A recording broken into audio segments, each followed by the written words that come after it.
여러분, 먹는 문제는 삶에 있어서 굉장히 중요한 화두입니다. 그리고 주제입니다. 우리의 일상은 결국은 먹는 문제로 귀결되어지고 모아집니다. 그래서 우리는 늘 질문을 던지는데 그 질문의 많은 부분은 무엇을 먹고 마시는가입니다. 왜냐하면 이 먹고 마시는 문제는 인간의 생존, 즉 생명과 연결되어 있기 때문입니다. 그래서 먹는 것은 시대를 초월해서 가장 중요한 인간의 문제이고 그 문제들 중에 하나입니다. 여러분, 그런데 비단 우리의 삶뿐만 아니라 성경도 먹는 것을 굉장히 중요하게 여깁니다. 예수님 당시에 종교 지도자들인 바리새인과 서기관들에게 먹는 것을 탐하는 자 이렇게 불리었습니다. 그러니까 이 종교 지도자들이 예수님을 딱 보면 뭐라고 평가를 하냐면, 야, 먹는 거 진짜 좋아한다, 먹는 걸 탐한다, 이렇게 평가를 했습니다. 다시 말해서 예수님이 식탐을 가진 사람이라는 것입니다. 이 유대인들은 전통적으로 식탐을 죄로 여겼습니다. 그래서 이 바리새인과 서기관으로 그렇게 분류되어지는 종교 지도자들, 굉장히 말씀에 해박한 지식을 갖고 있던 그 사람들은 그 말씀을 토대로 해서 예수님을 죄인으로 그렇게 분류한 것입니다. 왜냐하면 예수님이 식탐을 가졌다라고 평가했기 때문에 그 식탐을 죄로 여겼던 그들에게 있어서 예수님은 죄인이죠.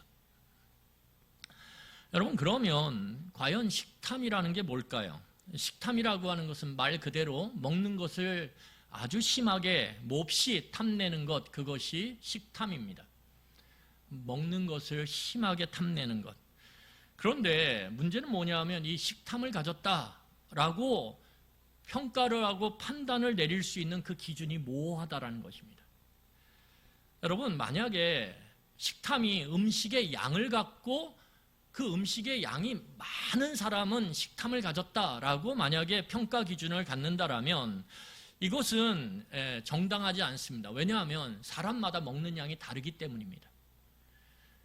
어떤 사람들은 많이 한 끼에 먹고 어떤 사람은 한 끼에 적게 먹어요. 그게 위장의 크기와 또 자라오면서 습관과 여러 가지와 연관되어 있기 때문에 단지 먹는 양으로 저 사람이 식탐이다, 식탐을 가졌다, 이렇게 말할 수 없는 것입니다. 또한 여러분, 그 음식의 질로서 식탐을 가졌느냐 안 가졌느냐를 또한 우리는 평가할 수 없습니다. 왜냐하면 사람의 형편과 상태에 따라서, 경제적 여유에 따라서 그러한 음식의 질은 변하기 때문입니다.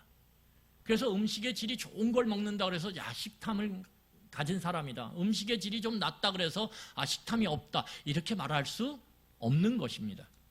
그러면 성경이 말하는 도대체 음식을 탐한다, 먹고 마시는 것을 몹시 탐한다라는 것이 무엇인지 우리 한번 말씀을 통해서 살펴보기를 원합니다.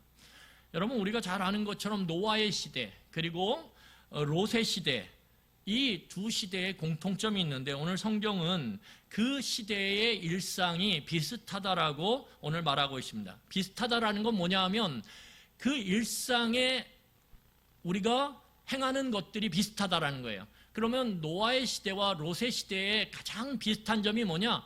어느 시대든 먹고 마시는 것은 똑같았습니다. 여러분, 이것은 오늘날 우리 시대에도 별반 다르지 않습니다.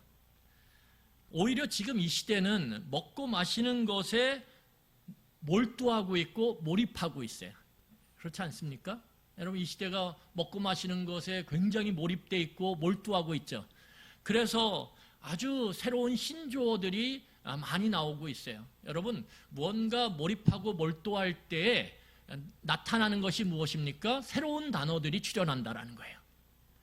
그 새로운 단어 중에 하나, 우리가 잘 알고 있는 이제는 너무 흔한 단어가 된 것이 뭐냐면 먹방이죠. 여러분, 한 20년 전만 해도 먹방이란 단어가 있었을까요? 없었을까요? 없었어요. 그런데 지금은 먹방이란 단어가 남녀노소, 어린아이들은 나이가 든 사람이든 상관없이 다 먹방 그러면 그거 딱 이렇게 안다라는 거예요. 여러분, 성지 이런 말 들어보지 않아요? 성지는 예루살렘을 성지라 그러죠. 그렇죠? 그런데 요즘에는 닭강정 성지, 또 무슨 성지 있어요? 예, 뭐 부대찌개 성지, 예, 뭐 베이글 성지. 아유, 제가 깜짝 놀랐는데 어저께 잠깐 텔레비전 보다가 베이글 중에 유명한 게 런던 베이글이래요. 저는 먹어보진 못했는데 서울에 아마 런던 베이글 가게가 생겼나 봐요. 아침부터 사람들이 줄을 서는데 그 베이글 하나 먹으려고 저는 별로 좋지도 않더만요. 근데 그렇게 성지래요, 거기가. 그래서 이 베이글 성지에 사람들이 줄을 쫙 쓰고 그거 하나 먹자고 기다리는 거예요. 새로운 단어죠. 성지를 먹는 것에 붙이는, 카페에다가 붙이는 이런 일들이 일어나고 있다는 거예요. 여러분, 그래서 SNS를 보면 사람들의 자랑의 중심이 무엇입니까? 먹고 마시는 거예요. 대부분 SNS에 셀카를 찍어서 올리면 거의 대부분은 다 먹는 음식점 또는 마시는 카페예요. 그만큼 먹고 마시는 것이 우리의 중심이 되고 또한 우리의 삶의 전부가 되고 있다라는 거죠. 그런데 여기에 이 먹고 마시는 것에 우리가 깜짝 놀랄 만한 진실이 숨겨져 있습니다. 그것은 무엇이냐면 먹고 마시는 그 우리의 너무 일상적인 삶 속에 무엇이 담겨 있습니까? 멸망이라는 게 담겨 있다라는 거예요. 이 노아의 시대와 롯의 시대를 향해서 뭐라고 말하냐면 먹고 마신다. 그런데 그 끝이 멸망이다. 이렇게 이야기해요. 그러니까 먹고 마시는 이 일상의 삶의 끝이 멸망이고 파멸이라는 거예요. 이게 우리가 쉽게 이해하기 어려운 아주 놀라운 그러한 사실이 이 먹고 마심이라고 하는 일상의 삶 그 밑에 숨겨져 있다는 거예요. 먹고 마시는 것의 끝이 멸망이네? 여러분, 누가 그런 생각을 하겠어요? 누가 그런 상상을 하겠어요? 그런데 성경은 먹고 마시는 그 끝이 멸망이고 파멸이다. 이렇게 이야기한다라는 거예요. 여러분, 그러면 우리는 여기서 궁금한 게 있어요. 왜 먹고 마시는 이 평범한 일상의 삶의 끝이 멸망인가? 왜 도대체 먹고 마시는 이 문제가 무엇 때문에 파멸로 우리를 끌고 가는가? 여러분, 이 노아와 롯의 시대를 잘 보면 사람들이 먹고 마시는 일에 집중했어요. 그런데 먹고 마시는 것에 집중하다 보면, 몰입하다 보면 어떤 필요가 생기냐면 더 잘 먹고 더 잘 마시길 원해요. 여러분, 요즘도 보면 아무리 맛있는 데가 생겨도 거기에 가서 뭐 성진이 이러면서 셀카를 찍고 SNS에 올려도 좀 시간이 지나면 또 유행이 바뀌어요. 그래서 다른 곳으로 가서 거기서 또 먹고 거기서 마시고 또 찍고 그렇게 유행을 만들어 간다라는 거예요. 그러니까 사람들은 하나에 만족하지 않아요. 먹다 보면 더 잘 먹고 싶어하고 더 좋은 걸 마시고 싶어하고 더 화려한 것을 사람들은 그렇게 먹고 마시고 싶어 한다라는 거죠. 그래서 요즘은 음식들이 다 예술품이 돼가는 것 같아요.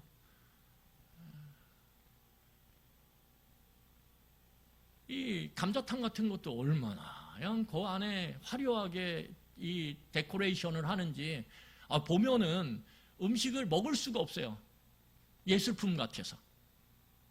감자탕이 예술품일 이유는 없는데 막 너무 화려하게 만드는 거죠. 여러분, 더 잘 먹고 더 잘 마시려니까 사람들은 어떻게 하게 됩니까?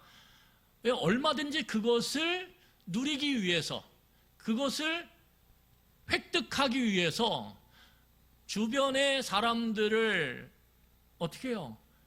억누르고 착취하는 그러한 일들을 서슴지 않아요. 쉽게 말하면 죄를 짓는다라는 거예요.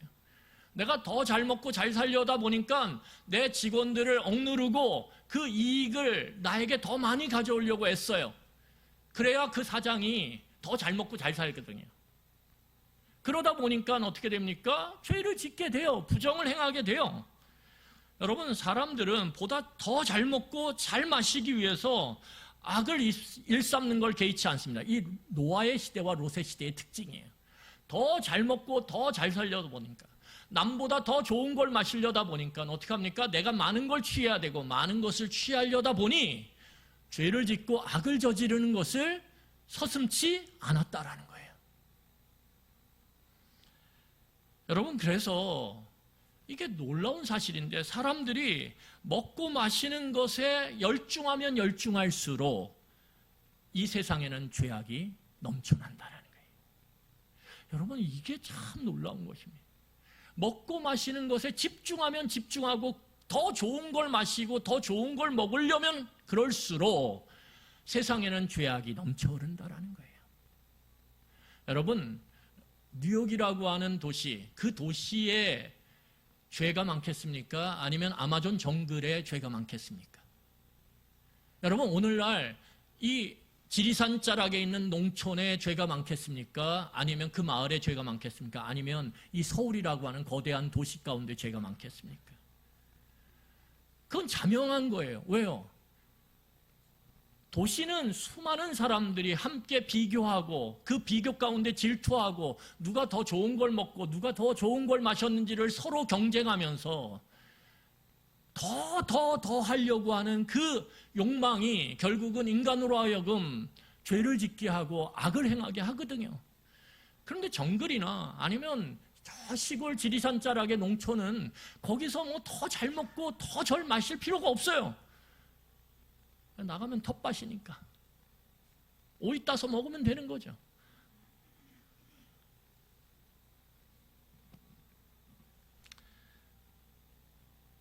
그래서 도시는 모든 것이 풍요로운 것 같지만 그 풍요로움 속에 죄도 풍요롭다라는 거예요. 악도 풍요롭다라는 거예요. 여러분, 이 노아와 롯의 시대에는 하나님의 말씀에 관심이 없어요. 여러분, 하나님의 경고의 말씀을 무시했습니다. 하나님의 말씀을 헛된 것으로 취급했어요. 여러분, 눈에 보이는 것들이 화려한 사회일수록, 그런 시대일수록 눈에 보이지 않는 하나님의 말씀은 가볍게 여겨질 수밖에 없고 관심 밖으로 밀려날 수밖에 없고 헛된 것으로 취급당할 수밖에 없는 그러한 현상이 자연스럽다라는 거예요. 그러니까 여러분, 화려한 도시에서 살아가는 우리들에게 있어서는 보이지 않는 하나님과 보이지 않는 하나님의 말씀을 우리 자신도 모르게 이 시대의 흐름 가운데, 이 도시의 흐름 가운데 자연스럽게 내 주변부로 밀어낼 수밖에 없다라는 거예요. 왜요? 눈에 보이는 것들이 당장 내 눈과 마음을 끌어당기거든요.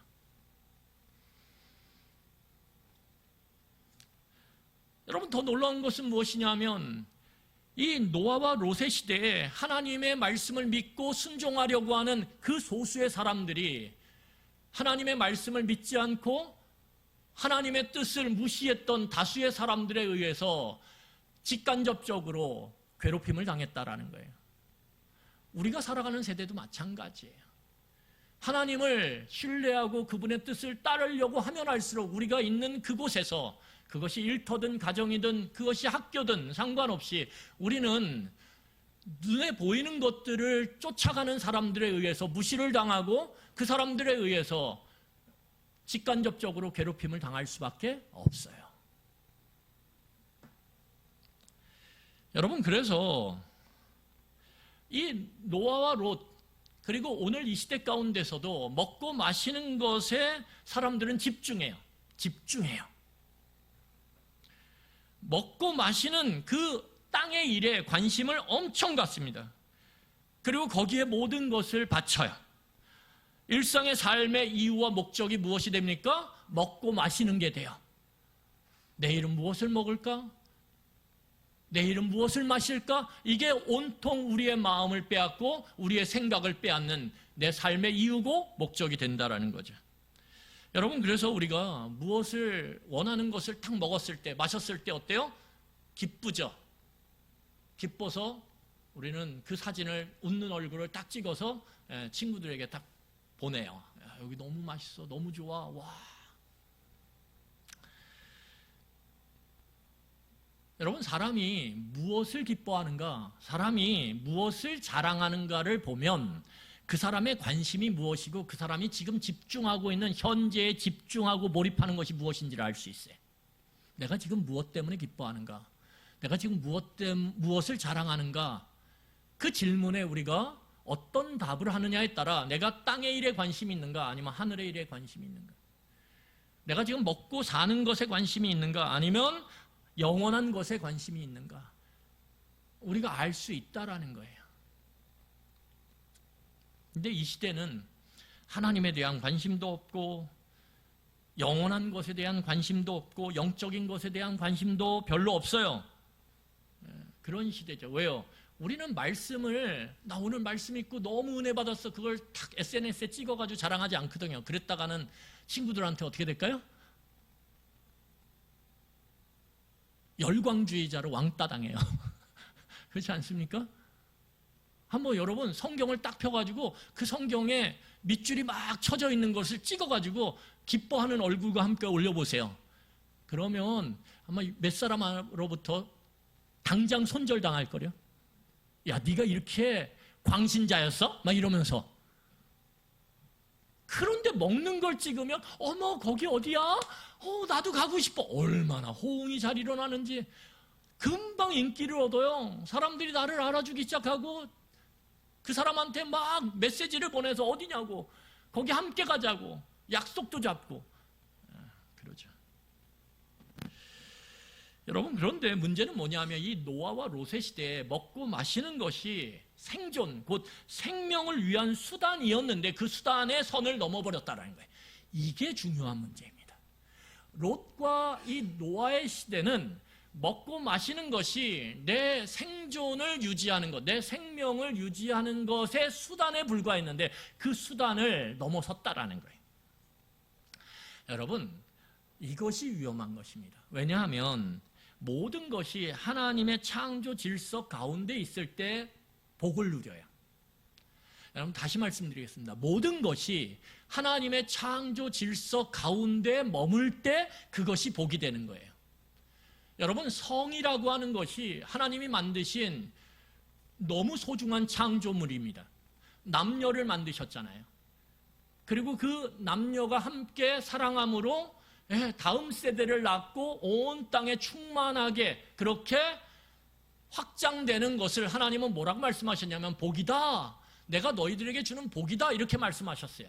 그런데 이 성이라고 하는 것이 하나님께서 짝지어지신 짝의 선을 넘어가면 창조의 그 범위를 넘어가면 그것은 저주가 됩니다. 저주가 돼요. 제가 어저께 잠깐 그 빨래를 개면서 텔레비전에 이렇게 어떤 드라마가 나오더라고요. 굿 파트너라고 하는 변호사에 대한 이야기인 것 같아요. 어저께 잠깐 봤어요. 그런데 보면서 별로 안 좋다 그래가지고 바로 껐는데 보니까는 이혼 전문 변호사 로펌이에요. 그래서 이혼에 대해서 이제 이렇게 변호인들이 이 원고의 요청을 받고 변호하는 거예요. 원래 드라마나 영화가 현실을 반영하지 않습니까? 얼마나 그 내용을 잠깐 봤지만 세상이 별의별 성적인 타락과 문란함이 이 법과 연결되어져서 그것을 정당하게 만드는, 외도를 정당하게 만드는 그러한 일들이 지금 벌어지고 있다는 거예요. 돈을 위해서, 먹고 마시는 걸 위해서. 벗어난 거죠. 벗어난 거죠. 여러분, 먹고 마시는 것은 하나님께서 인간의 생존과 생명을 위해서 주신 수단이에요. 그런데 이 수단이 그 선을 넘어가면, 이 창조 질서의 선을 넘어가서 먹고 마시는 게 우리의 이유가 되고 삶의 목적이 되는 순간, 그때서부터 삶의 고통과 어려움이 몰려오는 것입니다. 그것 때문에 끙끙대는 거예요. 먹고 마시는 것 때문에 염려하고 먹고 마시는 것 때문에 두려워하고 먹고 마시는 것 때문에 온통 거기에 모든 생각과 마음이 몰입되어져서 주변에 그 소중한 관계들은 보이지 않기 시작하는 거예요.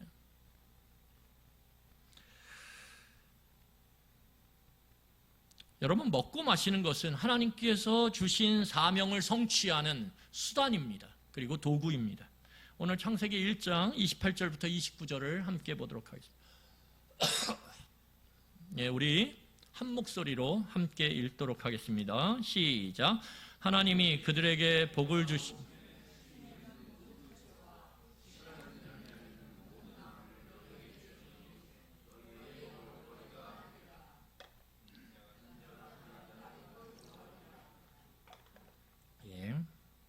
제가 다시 읽겠습니다. 하나님이 그들에게 복을 주시며 하나님이 그들에게 이르시되 생육하고 번성하여 땅에 충만하라. 땅을 정복하라. 바다의 물고기와 하늘의 새와 땅에 움직이는 모든 생물을 다스리라 하시니라. 하나님이 이르시되 내가 온 지면에 씨 맺는 모든 채소와 씨 가진 열매 맺는 모든 나무를 너희에게 주노니 너희의 먹거리가 되리라. 오늘 하나님께서는 하나님의 형상으로 창조된 인간에게 온 땅을 다스려라, 그렇게 사명을 주셨어요. 그리고 그 하나님의 뜻을 가지고 온 땅에 충만해져서 그 땅을 바르게 다스려라, 그 사명을 이루기 위해서 하나님은 오늘 그 인간에게 뭘 주셨냐면 먹는 걸 주셨다라는 거예요. 여러분 거기 보시면 다스리라 그렇게 말씀하신 다음에 그 다스림을 위해서 네가 생존해야 되고 살아야 되는데 그 삶을 위해서 내가 네 생명을 위해서, 생존을 위해서 먹는 것들을 이렇게 줬으니 그걸 먹고 열심히 다스려라 이렇게 주셨다라는 거예요. 이게 하나님의 창조 질서예요. 여러분, 먹고 마시는 이 삶의 수단은 결코 삶의 목적이 될 수가 없습니다. 그런데 노아의 시대와 롯의 시대 그리고 우리 시대는 이 먹고 마심이 목적이 돼버렸다는 거예요. 다시 말해서 하나님의 자리를 차지하고 말았다는 거예요. 여러분, 먹고 마시는 게 우리의 뭐가 됐습니까? 심하게 말하면 신이 됐죠. 신이 됐어요. 왜냐하면 이 노아와 롯의 시대처럼 오늘 이 시대도 먹고 마시는 것에 사람들이 헌신해요. 아까 말씀드렸듯이 헌신해요. 여러분, 그 이른 아침에 베이글 하나 먹자고 줄을, 그 몇십 미터 줄을 서는 그 헌신을 사람들은 힘들어하지 않아요. 그런데 교회 한 5분 일찍 오는 거 굉장히 힘들어해요. 안 그렇습니까?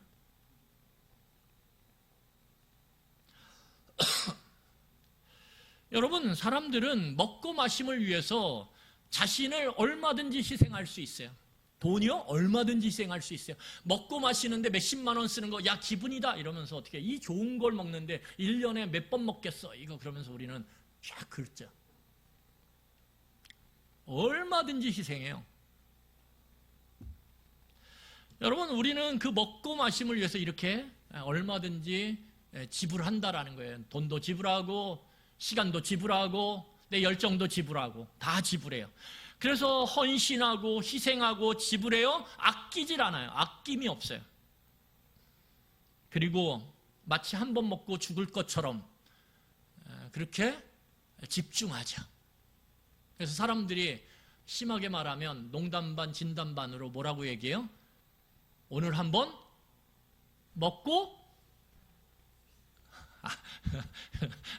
여러분들은 그런 말 안 쓰시죠. 제가 알죠.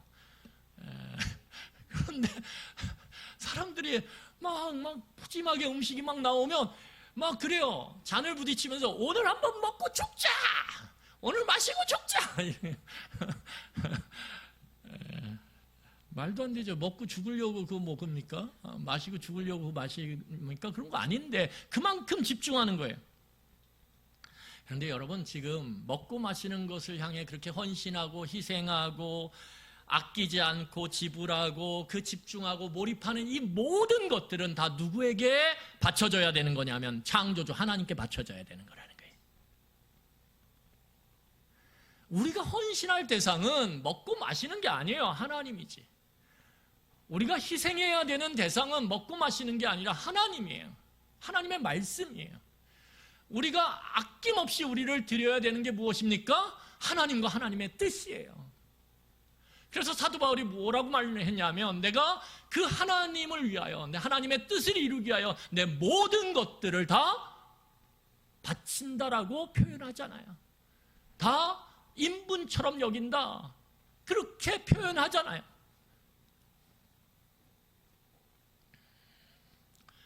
그래서 유명한 선교사는 그렇게 이야기하지 않았습니까? 내가 하나님을 위하여 내 몸이 녹슬지 않고 다 갈아지기를 원하노라. 이렇게까지 심하게 표현했어요.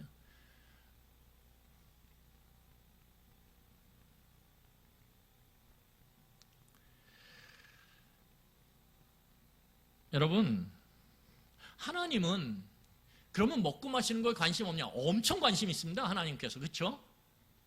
하나님 먹고 마시는 거 아까 우리가 창세기 1장 28절로 29절 읽었던 것처럼 하나님이 창조 때부터 인간에게 주신 거예요. 너무 소중하게. 하나님은 우리의 먹고 마심에 굉장히 관심이 많으시고 적극적으로 개입하세요.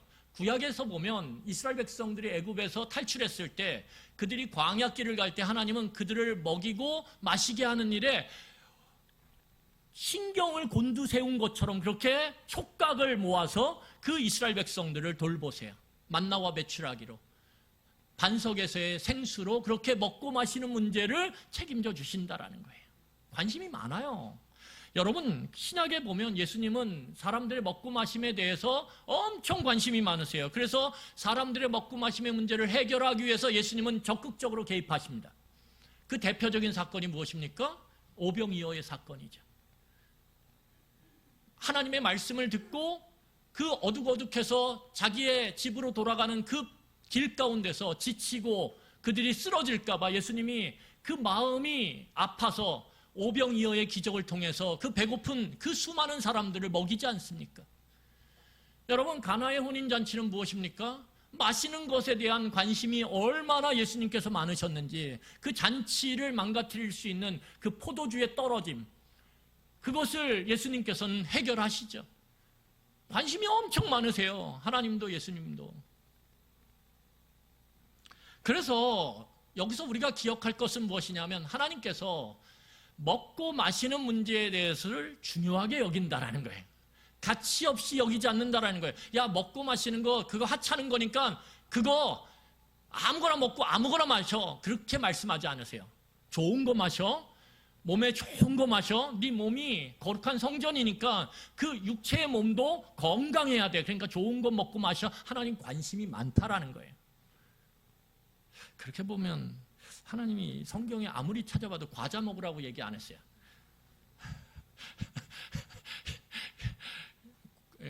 제가 이 설교를 보면 준비하면서 과자 먹으라 얘기 안 하시고 몸에 좋은 거 먹으라고 이렇게.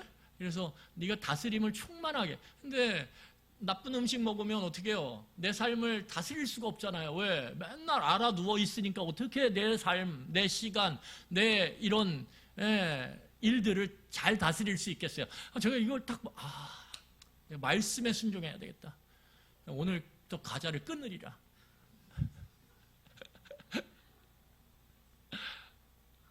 치킨은 좀 그렇더라고요. 그래서 제가 치킨은 1년에 한 2번 정도.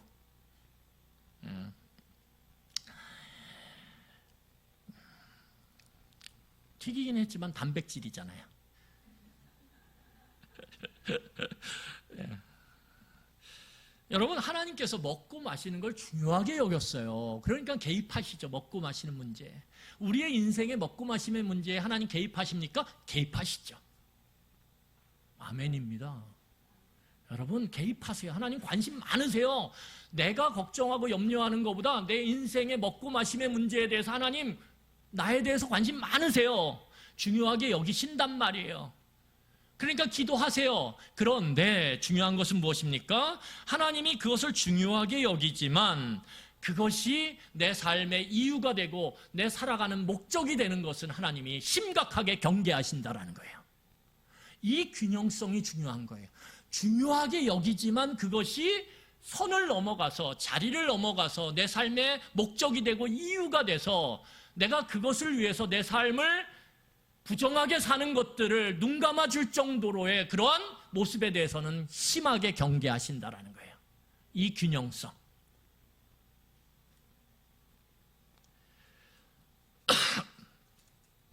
여기에 대해서 아담이 실패해요. 아담은 먹고 마시는 문제가 목적이 돼버려요.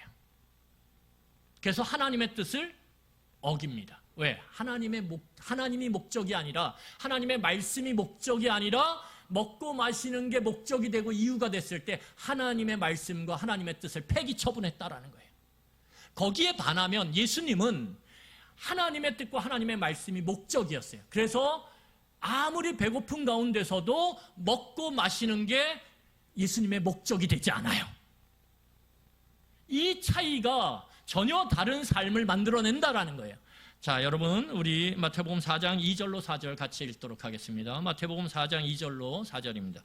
우리 4장 2절로 4절입니다. 제가 읽겠습니다. 같이 읽겠습니다. 시작. 40일을 밤낮으로 금식한 후에 줄이신지라 시험하는 자가 예수께 나와서 이르되 내가 만일 하나님의 아들이거든 명하여 이 돌들로 떡덩이가 되게 하라. 예수께서 대답하여 이르시되 기록되었을 때 사람이 떡으로만 살 것이 아니요 하나님의 입으로부터 나오는 모든 말씀으로 살 것이라 하였느니라 하시니. 여러분, 오늘 아담과 하와는 동산 중앙에 있는 선악을 알게 하는 그 나무의 실과를 먹지 말라라고 하는 하나님의 말씀을 목적으로 삼기 시작하자 하나님의 말씀을 불순종했어요. 예수님은 40일 금식한 후에 이 사단에게 시험을 받으실 때 그 줄인 배를 감싸 안고도 하나님의 말씀, 하나님의 뜻을 목적으로 삼았죠. 그럴 때 어떻게 합니까? 이 먹고 마시는 것을 철저하게 그 수단의 자리에 묶어둬요. 그래서 하나님의 말씀을 지키기 위해서 그는 금식을 선택해요.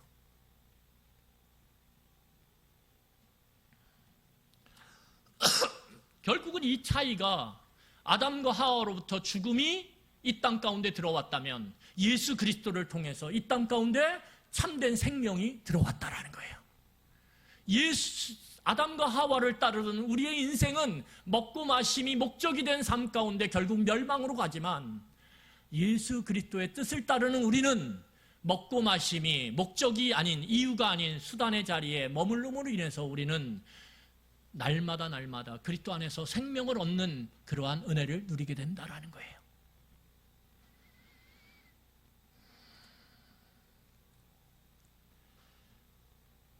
여러분, 오늘 로마서 14장 17절을 보고 우리 말씀을 정리하도록 하겠습니다.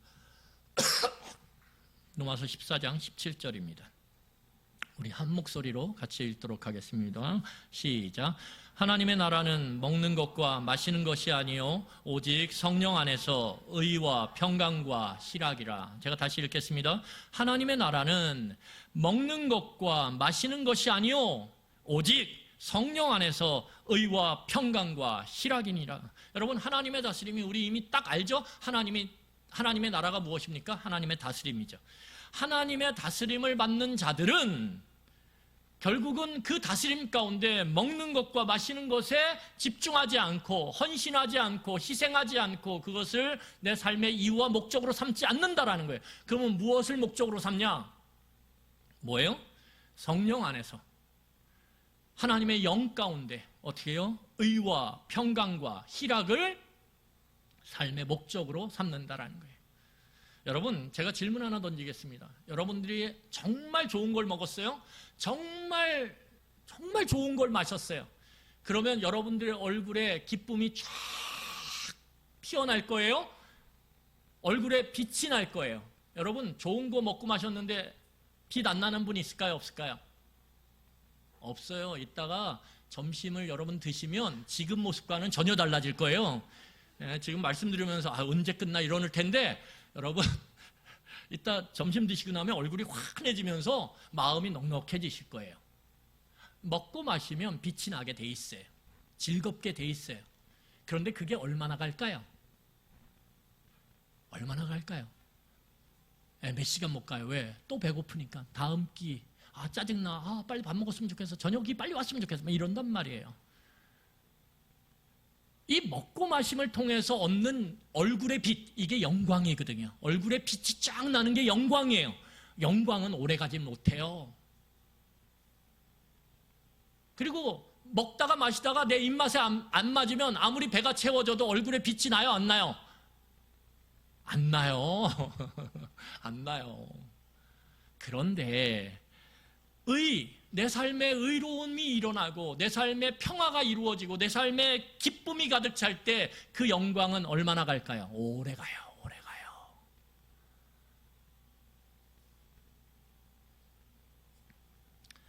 여러분, 우리가 먹는 것을 탐하고 마시는 것을 탐하는 것은, 거기에 헌신하고 희생하고 수고하고 아끼지 않는 것은, 그것은 죄입니다. 왜 죄냐 하면 그것 자체가 죄가 아니에요. 왜 죄예요? 그것을 그렇게 목적으로 삼고 이유로 삼는 순간 우리는 어느새 하나님으로부터 멀어지기 시작하거든요. 내 삶에 먹고 마시는 게 내 영광의 목표가 되고 내 얼굴빛을 환하게 만드는 이유가 된다면 우리는 거기에 헌신하고 수고하고 애쓰게 됨으로 인해서 하나님의 영광으로부터, 하나님으로 인해서 누리는 기쁨과 의와 그 평안함 속에서 우리는 멀어진다라는 거예요. 이게 문제라는 거예요. 이게 먹고 마시는 것이 문제가 아니에요. 그래서 우리가 기억할 것이 있습니다. 무엇입니까? 이 먹고 마시는 그 위치를 하나님의 창조 질서 안에 묶어둬야 돼요. 우리가 먹고 마심을 향해서 이렇게 선언해야 돼요. 먹고 마시는 것, 너의 그 창조 질서 안의 모습은 뭐야? 너는 내가 하나님의 다스림을 받아서 내 삶의 의와 평강과 기쁨이 가득한 삶을 살아가기 위한 선한 삶을 행하는 것을 위한 너는 수단일 뿐이야. 넌 도구일 뿐이야. 라고 우리는 먹고 마시는 것을 향해서 가르쳐야 돼요. 그래서 오늘부터 식사기도 하기 전에 가르치세요. 야, 밥. 너의 위치가 뭔지 정신 똑바로 차리고 지켜. 네가 내 삶의 목적과 이유가 될 수 없어. 그러기에 나는 너로 인해서 염려하거나 두려워하거나 너의 그 결핍으로 인해서 나는 하나님을 버리고 너에게 가지 않을 거야. 이렇게 선언하셔야 돼요.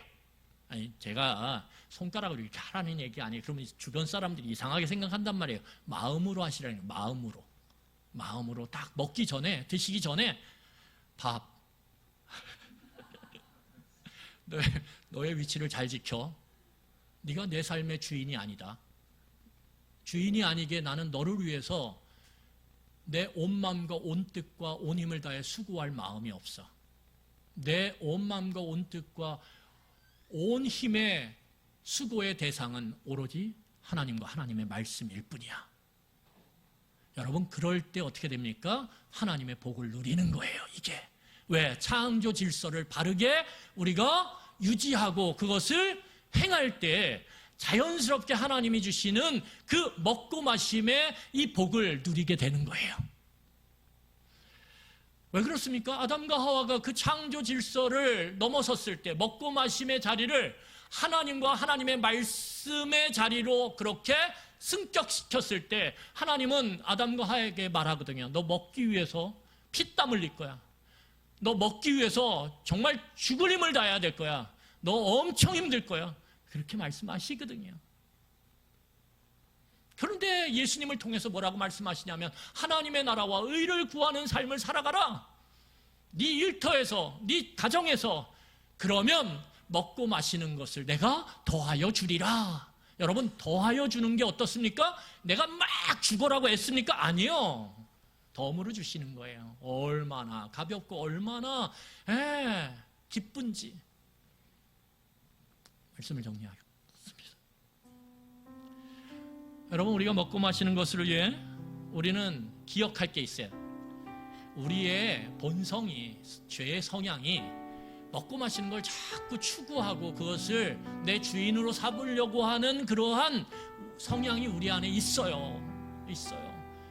그래서 깜빡하면 먹고 마시는 게 우리의 모든 마음을 뺏어가고 생각을 뺏어가서 그것 때문에 염려하고 걱정하고 그것 때문에 어쩔 줄 몰라 하는 그러한 성향이 우리 안에 있다라는 거예요.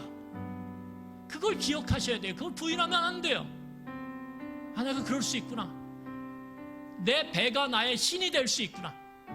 먹고 마시는 것이 내 삶의 목적이 될 수 있구나. 얼마든지. 나는 그런 사람이구나. 하나님도 그거 아세요. 여러분, 그렇기 때문에 우리에게 훈련이 필요한 거예요. 먹고 마시는 것의 선을 지키고 그 자리를 지키는 훈련이 필요한 거예요. 여러분, 우리의 그 자연스러운 본성을 조절하고 다스릴 수 있는 것은 무엇입니까? 훈련이에요. 훈련. 운동선수들이 본성이 있죠. 그런데 그것을 조절하고 다스려서 목표한 것까지 갈 수 있는 그 비결은 끊임없는 훈련이에요. 여러분, 우리 안에 훈련을 하셔야 돼요. 금식 또한 그 훈련의 하나예요.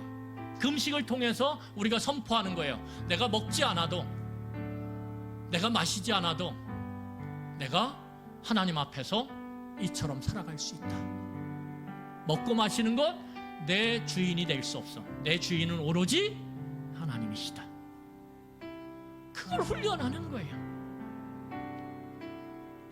여러분, 우리의 본성은요, 이 육적인 삶을 유지하고 성장시키는 것, 그래서 그것을 위해서 먹고 마시는 것에 대해서는 너무 중요하게 여겨요.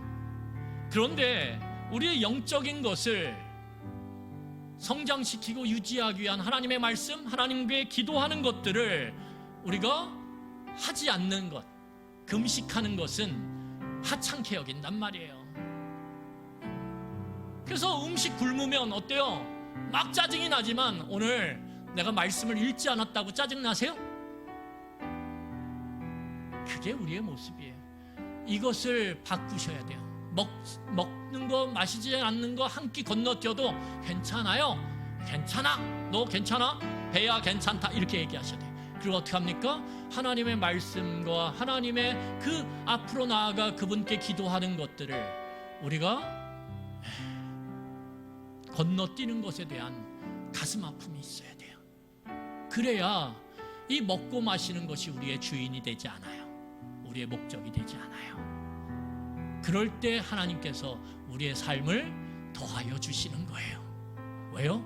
창조 질서 가운데 머물고 있기 때문에. 이 믿음을 갖고 우리의 삶을 다시 바라보시며 우리의 삶을 그렇게 디자인해 나가시기를 간절히 축원합니다. 기도하겠습니다.